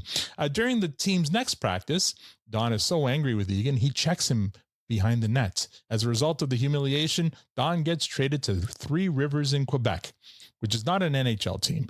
Not an AHL team. On his way out, Don confronts Shore, asks him why he called Don Madagascar. Shore responds, because that's where he would have sent Don if he could. I was a little kind of let down with that explanation. That's it. That's why he called him Madagascar. Like, it's weird. Yeah, that's where you wonder, like, how much of that is true, and was it even did it even happen? Right? Mm-hmm. Like, maybe it was just made for the story. Maybe. Don goes home and breaks the news to Rose, who takes him in stride. On the bright side, at least he's getting away from Shore. Don hadn't even considered that. Playing anywhere, even in Madagascar, would be better than playing for Eddie Shore. Cut to somewhere in Quebec. Don, Rose, and Cindy are having a hard time finding Three Rivers. They're at a gas station gassing up. Things are getting tense. Then their car won't start. No one speaks English, and the station closes before they can find a mechanic, eat, or ask for directions. They think they're stranded in the middle of the night in the middle of Quebec. Don steps out of the car to cool off, then gets back in. They have a religious moment where they pray for the car to start, and of course it miraculously does. They drive through the night and then finally to Three Rivers in time for Don to drop Rose and Cindy off at a motel so he can go play his first game with his new team. After the game, Don is invited for drinks. We don't even know about the game, whether they win or not. I guess it doesn't really matter. But after the game, Don is invited for drinks to celebrate. He reluctantly agrees, and they go to the bar, and Don regales his new teammates with stories of him playing for Eddie Shore and all the crazy things he put them through. They think the stories are hilarious. And then Don realizes the time. He gets back to Rose and Cindy, but not before one of his new teammates says goodbye, calling him Grapes. Don doesn't get the new nickname. The player, whose first language is clearly not English, says, yeah, cherry, grapes, get it? He didn't get it, but he was in a rush, so he left. Yeah, so for those of you who may not know, Don Cherry's nickname is Grapes. He's known as Grapes, and apparently that's the origin of the nickname. Not like a French Canadian decided that cherries and grapes were the same, were similar enough. There's grape tomatoes, but I don't know. Anyway, Don arrives back at the motel late, only to find that's what it is. What? There's grape tomatoes and there's cherry tomatoes, and clearly this guy confused the two and called them grapes. Because of that grape tomato and cherry tomato combination. None of that. Maybe because grapes and cherries have have a pit. I don't know. Maybe the French word for grapes and the French word for cherries is similar. I don't know. No. Oh, that's a lookup. Grape is raisin. Cherry is not raisin. So I don't know. Oh, man. Anyway, Don arrives back at the motel late, only to find an upset and hungry Rose and Cindy. It's Sunday evening, and everything in Quebec is closed. They haven't eaten since dinner the previous night. Don feels terrible. He takes Rose and Cindy back to the bar he just left. The players... Do you remember back when everything was closed on a Sunday? Oh, I know. It's crazy. Like everything was closed. I remember that too. Yeah. I remember that. Yeah, I know I'm the young guy here, so I just want to let you know that I do also remember that. It was so a thing. It was like it was a thing. You had to get out and get whatever you needed because nothing was open on Sunday. Yeah. I remember Chinese restaurants were still open. Yeah, one of the first things I remember starting to open on Sundays were Tim Hortons, actually. Yeah, like something they would be open for drive-through and stuff. I'm like, oh, look at that. For breakfast, maybe, and lunch, yeah. Yeah. All right, they're back at the bar. The players welcome Grapes back. Rose sits with the player wives, and they welcome her and give Cindy. Her and Cindy food. Next up, we get a multiple year time jump showing Don's nomadic moves across the hockey landscape. He only spends 1 year in Three Rivers and then a stop in Kitchener, Ontario in year 7. Rose loved that stop best. Shout out to our buddy Colin. Then year 8 in Sudbury. Shout out to Michelle, where it was so cold, Don says he saw a tree explode. Is that a thing? I don't think so, but Don Cherry thinks it is. Then in year 9, Don found himself back in Springfield and once again under the thumb of Eddie Shore. Egan was still coach, which means Don was still suspended without pay. During a game where Don wasn't playing, he saw Punch Imlach in the tunnel. Punch had gone on to coach with the Leafs already. He notices Don and goes over to say hi. He asks Don how he's doing and even asks about Rose and the family by name. Don lies and says everything's good. Punch wishes Don luck as he leaves. After a stop in Spokane, Don ends up in Rochester for his 10th season. It is when they finally decide to buy a house and put down some roots, and they have their second child, Tim. Tim is the one who wrote them and produced these movies and all the Rock'em Sock'em hockey videos and everything. That's when Punch gives Don a lifetime opportunity to scrimmage with the Maple Leafs. During the scrimmage, Don thinks it's his last chance to make an impression with an NHL club. Now, you see that young Ron Ellis?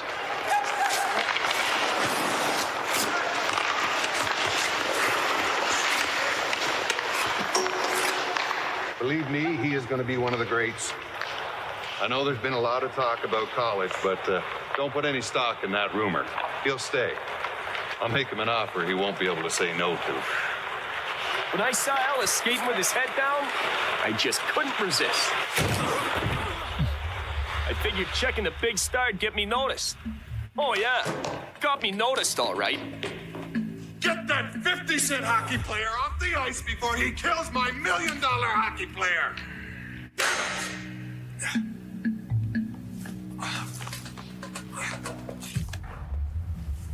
And that's the origin story of 50 Cent.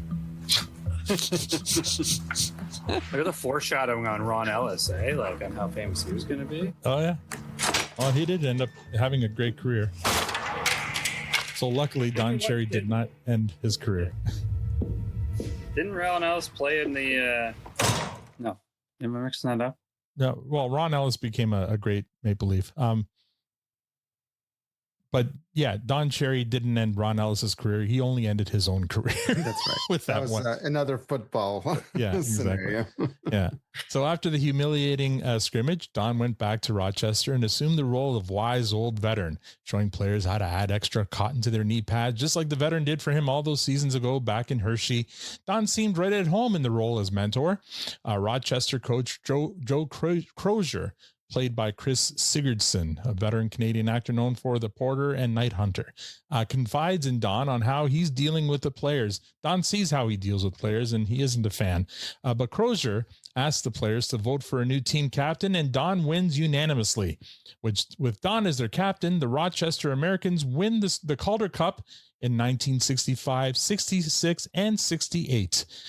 And that's where we're going to stop for this first movie. So this is the first half of the first movie. And first quarter. So the first quarter of the movie, whatever you want to say. Yeah. We're going to stop The there. miniseries. Yeah. The miniseries. Yeah. Oh, I don't have my horn call because I'm on my Letterkenny soundboard. But anyway, we're not going to do any ratings today, but let's just talk about what we've seen so far. I guess the lineup started with me. So my observations so far in this, love the production design. I think it's funny you say, I think it was Matt, you said it reminds you the heritage moments. Canadian You're heritage. so right. It so does. It's got that same feel and texture and color grading and all that stuff. I'm just waiting for someone to call out asking if they smell burnt toast. Yeah. Yeah, really well done. But I'm enjoying it so far. And I mean, Keeso does a great impression of Don Cherry. He doesn't look like Cherry at all if you look at old pictures of Don Cherry, but after a while it doesn't matter because he's embodied the character and has done a great job. The actress who plays Rose is amazing. She's very charismatic. I love the job she's doing so far. And the Punch Imlach character is as despicable as you want him to be. Eddie Shore. Eddie Shore is as despicable as you want him to be. Punch is actually, it's really well done. So far, it's really well done. And I've been really enjoying it. And just the whole era of it, thinking you can cure a broken toe with hot and cold water is ridiculous. Just the way things are with, courting rituals back then, or kind of ridiculous as well. Victor, you had a comment. I think you said that something happened. Yeah. Well, we didn't get to it yet. Oh, it's not there. Okay. It will be in part 2, but let's not talk about it now, but we'll definitely circle back. But so far the whole period and era of it is a lot of fun to watch. And again, if you don't know anything about Don Cherry, then this may not mean anything to you, but so far it's been enjoyable, and it's all kind of lining up. But then we're also seeing all these connections to Letterkenny and Shoresy and what Keeso's going to go on to do. Matt, what did you think? Yeah, I mean, I've always said I'm not a sports guy, but I like a good sports story. And getting to see this one of a name of someone who I've always known my whole life, whether I watch sports or not, it's interesting. It's good, seeing how far he truly dated back. Even learning something as simple as he never actually played the NHL, with the exception, I guess, that one game. Was interesting. I always just assumed he was a player. I know he became a coach and then a broadcaster and all that, but I always assumed he was a player. So that alone was an interesting fact to me. The look and feel of it is very very nice to watch, and I can't help it. I'm not sure. You said something that Toronto Mike said, something about tell the legend, not the, what was the line? Print the legend, not the truth. And print the legend, not the truth. So as I'm watching this and knowing, I definitely have heard Don Cherry speak and all that. The movie kind of reminds me. Have you ever seen the movie Big Fish? Oh yeah. That was a great movie. Fucking love that movie. Yeah. Right. Fantastic movie. And like some of the depictions of what's going on kind of like made me feel like Big Fish, where I'm like, did this really happen? Yeah. Or is this an exaggeration of a version of what happened? But either way, it's fun to watch. It was an absolutely absurd time in the world and sports. And it's interesting just to see it all play out in front of us. So no, I'm really enjoying it. I'm looking forward to continuing the series. Tan, what did you think of that first quarter?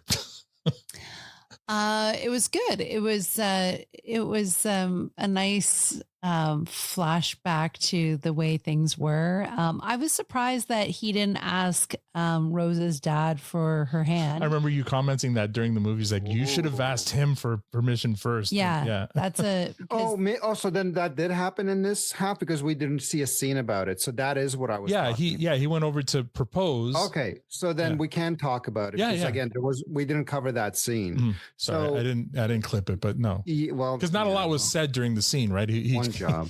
But anyway, you did talk about it though, Al. I got you on this. Thank you, man. Yeah, it's an important scene, but it was like, so, it starts with him having to meet the parents, but he doesn't even go down on one knee. Right. He doesn't even ask her. No, he doesn't. He just shows her the ring. He doesn't even ask her. Like he did like a total Neanderthal move. But after showing himself to be such a gentleman and showing to be polite and everything, he didn't even offer to wash her dishes or anything. No, it just that part didn't make sense. Yeah, it didn't. Why didn't you even he never got down on a knee. He didn't ask.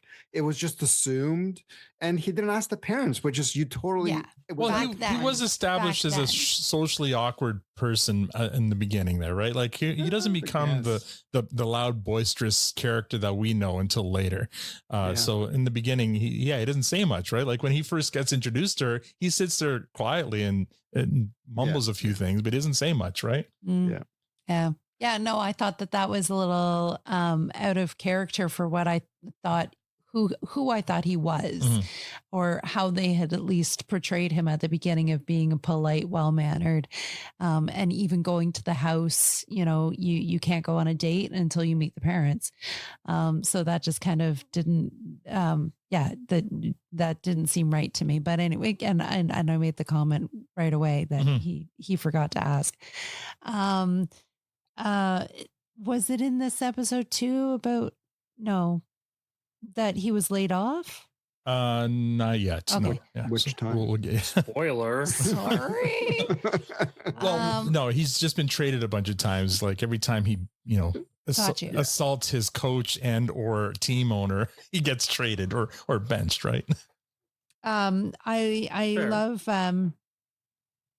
I love the scenes of them in the dressing room, and I love like when they were throwing the towel at him, and he was trying to get the stitches and stuff. Yeah. And if that's true, if he truly had that many stitches in his face, then hell yeah, everybody, and you should like start buying all the cocoa butter or whatever that you can for your scars, because Alan's scar is like hella huge on his wrist.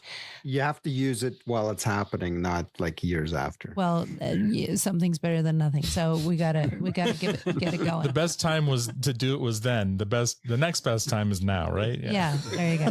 There you go. It was fun. I'm looking forward to having a next round. All right. And Victor, your final comment, or not final, like your thoughts on this first quarter. Sure. Yeah, it was good. It was a bit frustrating, right? Because it's just kind of watching Charlie Brown, right? So I love that reference. Yeah, and just the Ron Ellis scene, it was heartbreaking. It's because you knew it was gonna happen, and when he does, like, you idiot, what are you doing? And you just felt like you just feel so bad. And it's like, okay, your career is done. That's it. And you could tell he was proud of what he did right up until he got yelled at. Like even after Ellis goes down like a sack of whatever, he was still like, nailed it. I did it. He came in with his head down. He was asking for it. And that's but again, Sarah, I think, like, again, very not underrated, but like just, you know, she made the scenes that she was in. Like she was so good. And then if you listen to the interviews, Keeso loved the scenes when she's removing the stitches, like all those scenes, because they're like so close. And so when in kind of doing that dialogue, felt very special to him. And it was so he called those scenes out as something very, very special. And so that's where kind of you start to see, you know, the human side, and you know, it's not just the big dumb ape of a hockey player. So it's pretty good. Again, very reminiscent of the whole Shoresy, Laura Moore, right? So yeah, it was good, but a lot of frustration, because there's like he's the character that just perpetually loses. He's the Fraser Crane or whatever, right? Just whatever. Yeah, not quite as eloquently spoken, but yeah. Yes. Amazing. All right. Well, before we move on to final comments, I just want to talk a little news here. I've been busy moving the podcast over to our new home on the Sonar Podcast Network, but I've also been working on making our Patreon feed more engaging. Matt, get ready. As always, our patrons enjoy early access to interviews and a bunch of bonus content. But now that we're on the Sonar Network, you may have noticed that ads have become appearing in our episodes. They help us pay for the production and hosting expenses. So trust me, we're not getting rich on this podcast.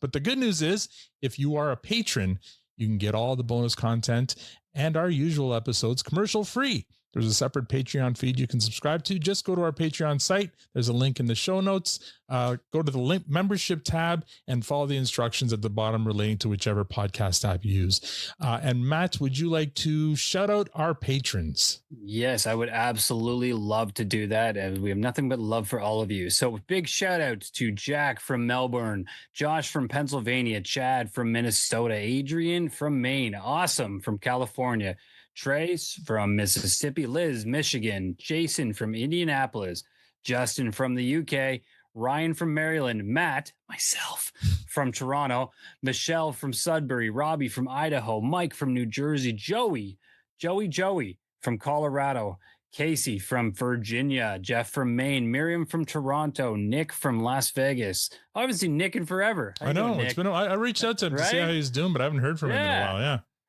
Aaron from Chicago, Gord from Toronto, Dennis from the UK, Jen from Virginia, Noah from upstate New York, Scott from Parts Unknown. That's a really good show, by the way. Cassie from Simcoe, Rebecca from Nebraska, Dennis from Michigan, Sarah from Wisconsin, Casey from North Carolina, Jay from Edmonton, Jeremy from Perth, Catherine from Texas, Tobias from Missouri, PJ from Pennsylvania, Paddle from Rhode Island, Dave from Michigan, Charlie from Massachusetts, and our newest member to join, Teresa from Texas. Thank you all of you from the bottom of our hearts for all of your continued support. Yes, thank you so much. It means so much. And to Teresa, thank you for joining. She just joined in the last couple of weeks. So folks are still listening and still hopefully getting some value being patrons. So if you guys want to support us and like what we're doing, please join, because we're going to promise to do more stuff for our patrons and make it worth your while. Now, final comments, and it starts with me. Guys, this has been a lot of fun. It's been way too long. And to be back to reviewing anything, even if it isn't Letterkenny or Shoresy related, it's close. It's Keeso. And adjacent. It's adjacent, yeah. And is it still considered in the universe? No, I feel this is origin. I don't think it's adjacent. It's like an origin story. Yeah, maybe it's an origin to the universe. Yeah. Guys, great job. A lot of fun. Can't wait to do the second half of the first part next week, the second quarter. And to continue this, Matt. We got to figure our shit out. Right. Yeah. So the conversation that we alluded to briefly today, when we were trying to figure out what we were all doing tonight, and I couldn't stop laughing, and didn't know how it was all going to pan out until we got here. And still, it went a little bit differently, and I'm very happy that it did. So this was fun. I needed this laugh, y'all. Love you guys, and I can't wait to keep this one going. This is a fun series. I'm enjoying it. And Tanya? Are we doing like unicorn and like ratings, or are we holding it all to the end? Yeah, we'll do it at the end of each movie, which is so next week we can rate the first movie. So this wasn't the first half of the first movie? Part one of movie one. Yes. Yeah. Well, we'll rate part one next week. Part one of 1 and 2? Yeah. Just go with it. Just go with it. This is exactly how the conversation. Just let it happen. Yes. And I woke up and had my whirlwind of like school and getting everything going, and I think there was like 20 messages by like 8 Between o'clock. Victor and Matt, and I'm like, yeah. Anyway, that was a lot of fun. So thank you for calling out for Al. That was a funny morning. No, this is terrific. I love seeing your faces, and this is a lot of fun. Can't wait for next week. All right, Victor. Yeah, so I'm glad we so smartly had the consensus to do it the way that we ended up doing it, because had we done it the newly proposed way by some on this call that we don't have to name, we would have been only halfway through the episode at this point. It's true. In my defense, I didn't think I was going to go as in depth with my script this time, but then I started writing the script and like, shit, I'm doing it. So anyway, and I have indifferent play on this, so I'm just whatever.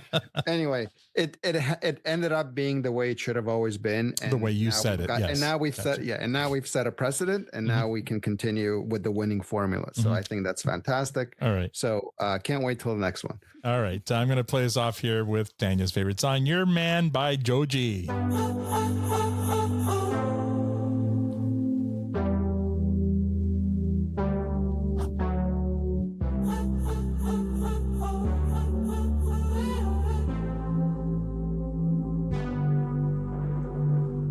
That's all we have for this episode. Next week, we recap the second half of the first part of the first movie. So if you're enjoying this story, make sure you come back for that. Until then, how do people find it for themselves? On Amazon. Good luck. Apparently it's on Amazon in the US, just not up here in Canada. Amazon and watch it with us. Yes. We're on part 2 of part 1. Exactly.